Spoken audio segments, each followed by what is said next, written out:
Ever since Deltarune Chapters 3 and 4 released, I've had a theory in the back of my mind, a theory that I've wanted to make better ever since I released my thoughts the first time, but one that I simply didn't have enough evidence to actually make a solid claim about. In fact, it was stuck without much evidence for a very long time. Then, with the release of Chapter 5 announced, I was looking very specifically for something to give me the additional piece of evidence that I needed to make my claim, and look, I don't think it's a secret at this point. You saw the thumbnail and the title. I was looking for evidence surrounding the Knightan theory, which, if you don't know what that is a theory that states the Roaring Knight is a Titan, or sometimes just part of a Titan, but we'll get to that in a second, since with Chapter 5's release, there is more to add to this theory in regards to why the Roaring Knight being a Titan would explain so many phenomena in the way it acts, along with its physiology. So, before we begin, welcome to Epoch, your place for everything indie game related, and let me explain how Chapter 5 revealed the secrets of Deltarune's Roaring Knight. Gigs up, Epoch. Not only a minute into the theory, and you're folding over and saying the Roaring Knight is a Lightner. You are an absolute buffoon, a moron. Look, I get it if you're thinking this. After all, the Roaring Knight has to be a Lightner. It opens dark fountains, and unless I were to make up some ridiculous claim that Darkners or Titans can open the dark fountains, then my theory's over, right? Well, I'm glad at the very least that everyone can agree that the Roaring Knight contains abilities that only Lightners possess, as if you aren't saying that, then well, I suppose not everyone reads in between the lines, but regardless, this point of the Roaring Knight being a Lightner, or possessing Lightner abilities, is actually extremely crucial evidence for why I think the Roaring Knight is also a Titan, or more specifically just part of a Titan, but I'll explain that a little bit more later. For right now, let's go over the evidence leading to the Roaring Knight being a Lightner, shall we? For one, very obviously, the Roaring Knight can make dark fountains. This is something that is brought up time after time again. In chapters 1 and 2, we hear very explicitly from Queen and King that the Roaring Knight was the one that made the dark fountains. And in chapter 4, we get to see them create a Titan, which acts similarly to opening a dark fountain, but also presumably the dark fountains at the church were made by the Roaring Knight, as, well, they couldn't have been made by Chris, and unless there's another third party opening up dark fountains, it's unlikely that anyone else would have done it. This is by far the most compelling and direct evidence for the Roaring Knight being a Lightner, as according to Queen, opening fountains is a Lightner exclusive ability. And it isn't likely that Queen is lying about this fact, so that almost proves that the Roaring Knight has to be a Lightner, but let's talk about the other pieces of evidence that we have of the Roaring Knight being a Lightner. For starters, apart from opening up dark fountains, the Roaring Knight has moved around in the light world, as we see in chapter 3, where Susie says that she actually sees someone moving towards the bunker, which is directly after the Roaring Knight encounter, and she also states that there's a dark world inside the bunker due to the smoke seen coming out of it. Since we don't see any Darkner besides Ralze with the ability to travel through the light world anywhere else in the game, which, side note, not exactly sure if Ralze is a Darkner in the traditional sense, because he doesn't exactly act like one, along with the prophecy also never labeling him as one, instead calling him a prince from the dark, not a Darkner prince, but I digress. Because the Roaring Knight can travel around in the light world freely, this points to the Roaring Knight, at the very least, not being a Darkner, as they can't freely travel through the light world. Another notable point is the Roaring Knight doesn't turn to stone in separate dark worlds, and sure, most of those dark worlds are ones that it created, and hence it would fit in with the dark fountains it creates, but also in the chapter 3 and chapter 5 dark world that Chris made, it also doesn't turn to stone, meaning once again, it cannot be a Darkner. And this once again points towards the conclusion that the Knight is a Lightner, or at least some non-Darkner being. However, there is one more large point which leads towards the conclusion of the Knight being a Lightner, that being the dialogue that Susie gives after unlocking the door up top to Gerson, where Gerson asks, "Who do you reckon the Knight fellow is anywho?" To which Susie replies, "I don't really know, I guess. Last night in the light world, I saw them. It was too dark to see much, but I guess they're a Lightner." Almost explicitly stating that the Roaring Knight is not a Darkner, or at least they act enough like a Lightner that Susie would think such. Speaking of which, the Roaring Knight not being a Darkner leads into the next segment quite nicely. Surprise, surprise, the Knight's a fraud because although it looks like a Lightner, there are several instances in which it does things that no other Lightner is shown to be able to do, doing things that only Darkners are shown to be able to do, for example, flying. Every instance of a Lightner in the world of Deltarune that has been in a Dark World so far has had one thing in common: gravity. Whether it be Noel, the supposed game breaker in universe, or Asgore, the flower man trapped in asylum, all Lightners have been shown to be affected by gravity, including Birdly. I promise in this scene he is gliding, not flying, and I will die on that hill. He literally screams to Queen earlier in the chapter to save him when he falls off the roller coaster. Regardless, the Roaring Knight seems to somehow possess the ability of flight, though I hear you, Epoch, that's not a very convincing argument at all. Just because like 7 Lightners that we've seen so far can't fly doesn't mean that none of them can. And I get it, it seems a little shaky to say that flying points towards the Roaring Knight not being a Lightner without some other major evidence, so let's talk about that major evidence. Shapeshifting is something that no Lightner has been shown to do or achieve anything close to it, with Chris being the closest example in their cafe break with Aqua, where they will put on costumes to mimic magic. The only real time that the Lightner's shape or form is changed is when entering the Dark Fountain, as seen by their outfit change, or by a Darkner that does it for them, like when Queen prints an outfit for Susie, or when Tenna makes costumes for the Fun Gang in his Dark World. Notably, as just shown, Darkners have the ability to change Lightners slightly, however, they have the ability to shapeshift themselves much more, as shown when Tenna changes sizes in Chapter 3, or as shown when Javelin Spamton turn into carryable objects, or when Netskis change into all sorts of things in Chapter 5, including but not limited to a rock, a sign, a Floridan, a block, a terracotta, chest, Seth, Aqua, Toby Fox, a glass of water, Aqua again, yellow, the sun, Aqua third time. Yeah, Darkners can shift their shape a lot. This is a massive sign that the Roaring Fraud possesses a Darkner exclusive ability, which can then lead to the conclusion of it being a Darkner, or in better terms, not a Lightner. But what else is there besides the shapeshifting? Well, in order to show that, we're actually going to have to go to the next section where the tragedy unveils. The Titans of Deltarune are fairly mysterious, with only a singular instance of one appearing in the chapters thus far. However, this instance gives us a lot of very important information about the structure and nature of these things. For starters, the element types of the Titan are Dark and Star, which makes sense as they have the giant stars covering their face, and they are formed from pure darkness inside a Dark World.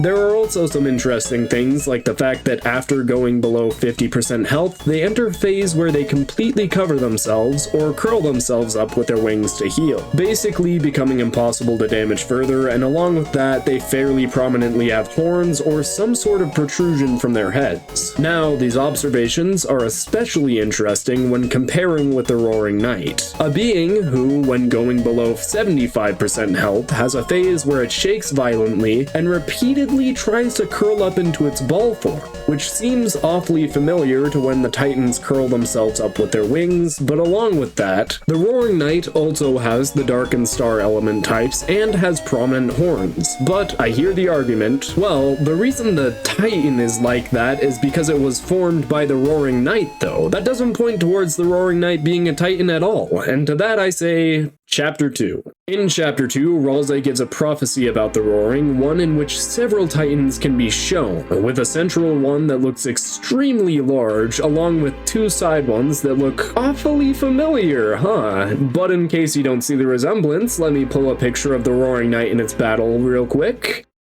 Well, hopefully you see the striking resemblance. Down to the shoulder protrusions, the skinny form, and the holes in the hands, the Roaring Knight and these 2 Titans look nigh identical. But if you think that none of that points explicitly to the Knight having Titan-like things, then let me present a few more pieces of information. When being chased by the Titan spawn in the dark areas of Chapter 4, we see these red rings form around them, and when facing the Roaring Knight just before the battle starts, it lets out a roar, one that sounds somewhat not similar to the Titan spawn, but one that also releases a giant red ring around it. This red ring is one that's very similar to the one that forms around the Titan spawn, but another piece of evidence is this weird plant which can be seen in one of the dark areas of Chapter 4, where it presumably acts similar to the Titan spawn or other beings like that, and wouldn't you know, the weird little vine-like appendages have a resemblance to the legs of the Roaring Knight in this sprite. And last but certainly not least, when the Roaring Knight first appears, it attempts to grab Toriel with a laser out of its hand, and when the Titan appears in Chapter 4, the first thing it does is shoot a laser out of its hand towards the Fun Gang. Now, if all of these pieces of evidence were presented just on their own without any of the others, then the claim that it points towards the Roaring Knight somewhat being like a Titan would be outrageous. However, with all of them combined, there is really too many instances of this phenomena to outright dismiss the idea or ignore the obvious similarities between the two. It seems clear that at the very least, Toby Fox wants us to think about how many similarities the Titans and the Roaring Knight have, but of course, the Roaring Knight is a Lightner, or at least can form fountains like one, so either the Roaring Knight would have to just have a substantial amount of Titan-like features while being a Lightner, or alternatively, the Roaring Knight has to be a Titan with the abilities of a Lightner, right? Well, actually, I think that the answer can be the Roaring Knight is both a Lightner, and the Roaring Knight is a Titan. In fact, back when Chapters 3 and 4 released, I made a similar claim, but that video was lacking in a lot of evidence, and overall, the theory felt like the result or outcome that I presented wouldn't really fit Deltarune's narrative. But before I present a narrative for this one, let's look at what questions the Roaring Knight being a Lightner Titan hybrid would answer. The Roaring Knight has a lot of unusual traits and behaviors. For starters, they only seem to travel to an open dark world after the sun has set, along with never traveling to the Grand Fountain, as Susie has stayed there multiple nights without the Knight attacking or venturing that far. This is evidenced by the Knight not showing up in the Chapter 1 or 2 Dark Worlds, which both were explored and sealed before the sun went down. However, in Chapters 3, 4, and 5, the Knight appears in the Dark Worlds while the sun is down, or obscured in the case of the Chapter 4 Dark World when it begins to rain. This means that the Roaring Knight is actually a vampire, and nah, I'm just kidding. But that does point to the Roaring Knight explicitly avoiding the sun, but why? Well, if the Roaring Knight were a Titan of some kind, this question gets answered pretty easily. Dark fountains have been shown to only be sealed by a sufficiently bright light going inside the fountain, as shown when the soul glows a brilliant white in each chapter of the game, with the dark fountains still existing when the lights in the room or outside the room are on. And the Titans function the same way. For starters, when the soul shines its light on the Titan from the outside, it doesn't immediately fall apart like a normal dark fountain would. In fact, it's only when the soul is actually inside the Titan that this occurs, meaning a couple things. First off, fountains and Titans by association cannot be sealed from the outside, or at the very least, we don't see that happen in-game. The Titan is a great example. Sure, we lower its defense with our soul shining brightly, however, we can't manage to get enough of that light inside the Titan to truly seal it away. You may be seeing where this is going. Given what we know, the Roaring Knight is avoiding the sun, and if the Roaring Knight were at least partially a Titan, this could explain why, as going out in the direct sunlight, aka a sufficiently bright light source, would seal its form away, thus rendering it completely powerless. But what else could the Roaring Knight being a Titan explain? Well, if the Roaring Knight were purely a Lightner, it would have to be exceptionally strong, as we see it carry away Undyne and Asgore into the Light World.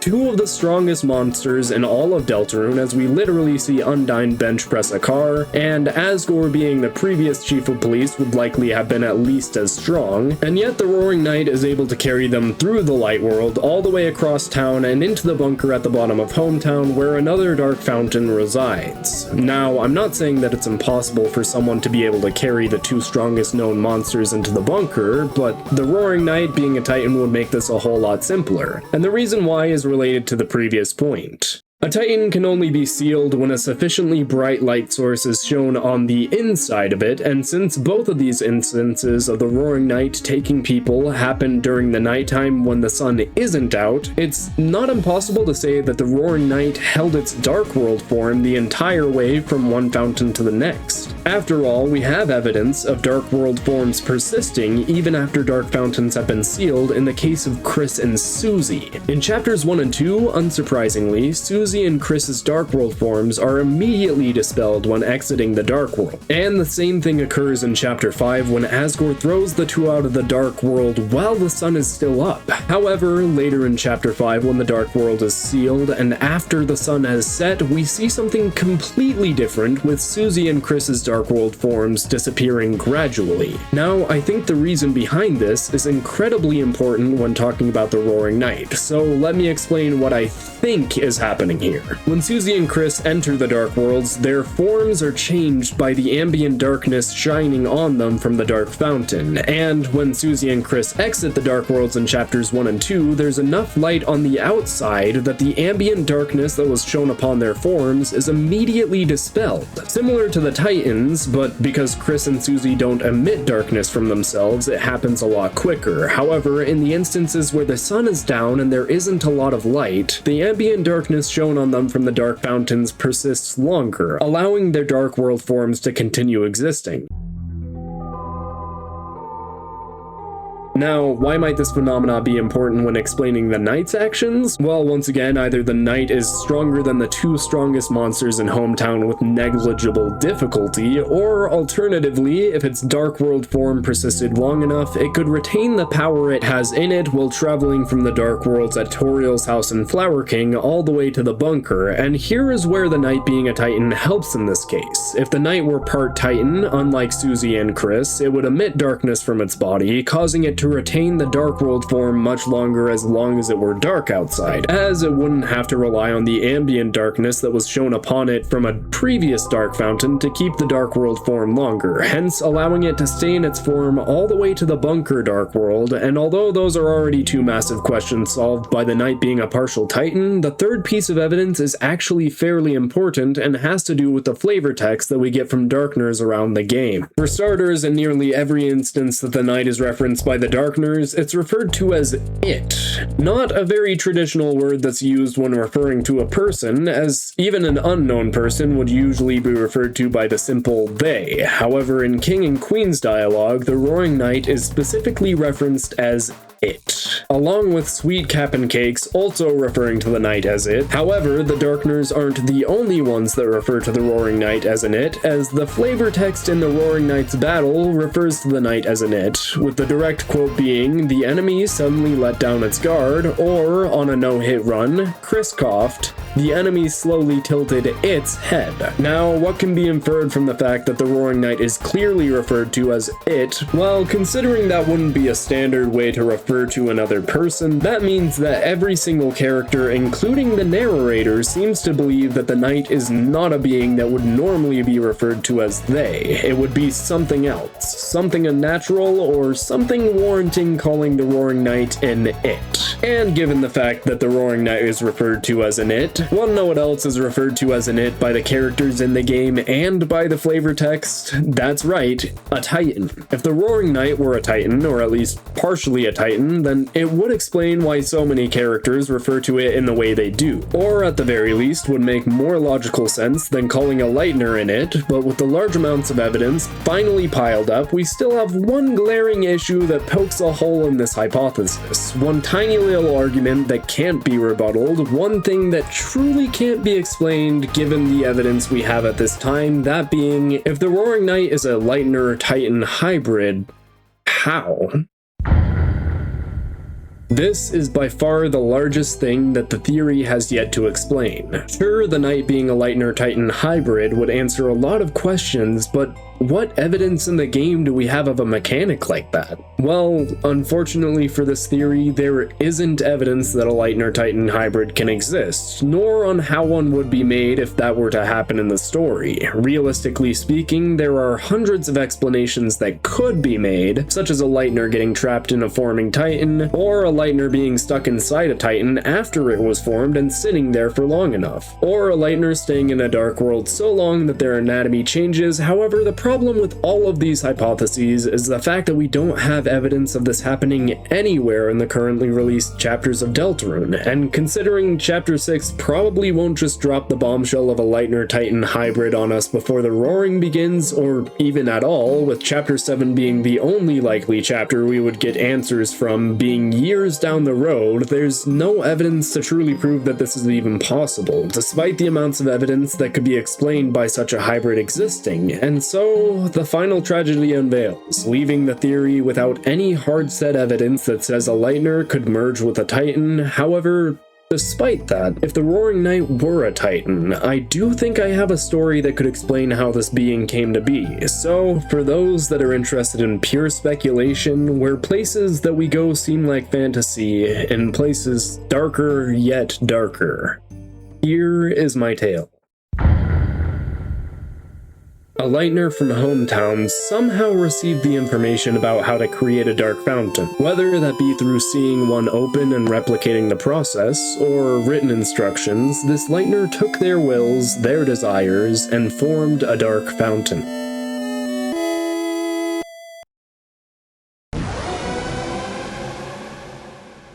In this new world, their dream became reality, seeing another side of the world they lived in, and everything went their way. Or at least it did for a while. But whether it be through curiosity, boredom, or a stronger desire, they decide to open another dark fountain. Not knowing or not caring, possibly even hoping that the fountain would consume them before they had the opportunity to escape.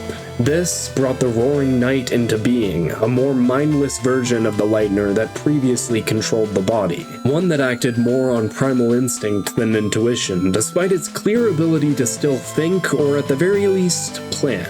Maybe a lost loved one caused this event, caused someone to change themselves into something inhumane, something colder than cold, something darker than dark.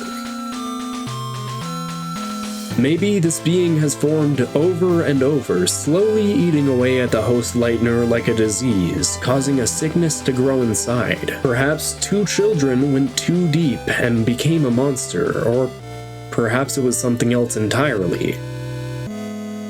The wonderful part is, the Lightner doesn't have to be a specific person, and it doesn't have to be strong in the light world. Wherever it goes, whatever being it's linked to, it's strong in the dark, and continues to prove that time after time. And it does it all through the power of the Titan that is formed.